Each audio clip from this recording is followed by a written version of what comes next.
Hello बच्चों, let's read this question. The question says, classify the following pairs of lines as coincident, parallel, perpendicular or intersecting.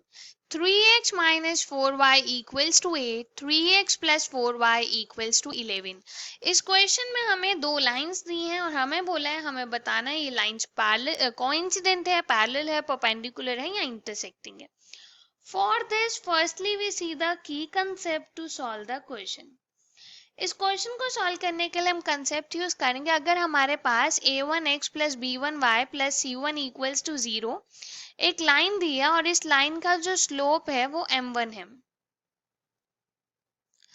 And एक और line है a2x plus b2y plus c2 equals to 0 और इस line का जो slope है वो m2 है. देन अगर m1 और m2 दोनों स्लोप इक्वल होंगे, सो लाइंस आर पैरेलल. f इन दोनों स्लोप का जो प्रोडक्ट है वो -1 के इक्वल होगा, these lines are perpendicular.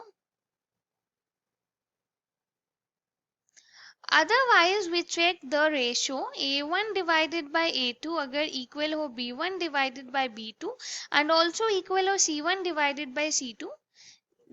If this condition is true, then the lines are coincident. And if a1 divided by a2 is not equals to b1 divided by b2, then the lines are intersecting.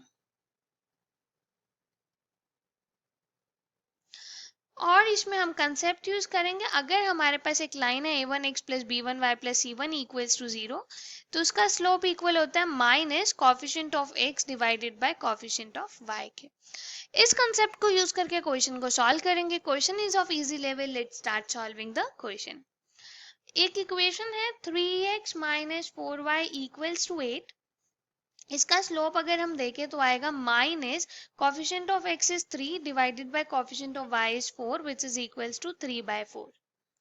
और जो second equation है वो है 3x plus 4y equals to 11. इसका slope अगर देखें this is minus coefficient of x divided by coefficient of y. अब हम क्लियरली देख सकते हैं that m1 is not equals to m2. m1 और m2 इक्वल नहीं है. So we check m1 multiply m2 which is equals to 3 divided by 4 multiply minus 3 divided by 4 which is equals to minus 9 divided by 16. This is not equal to -1.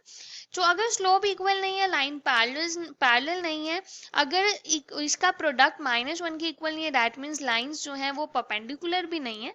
अब हम ratio check करेंगे तो हमारे पास a1 divided by a2 आएगा 3 divided by 3 which is 1 और b1 divided by b2 आएगा -4 divided by 4 which is equals to -1. So from here we say that a1 divided by a2 is not equal to b1 divided by b2. So hence lines are intersecting. So the final answer is intersecting. Hope you understood it well. Best of luck. Thank you.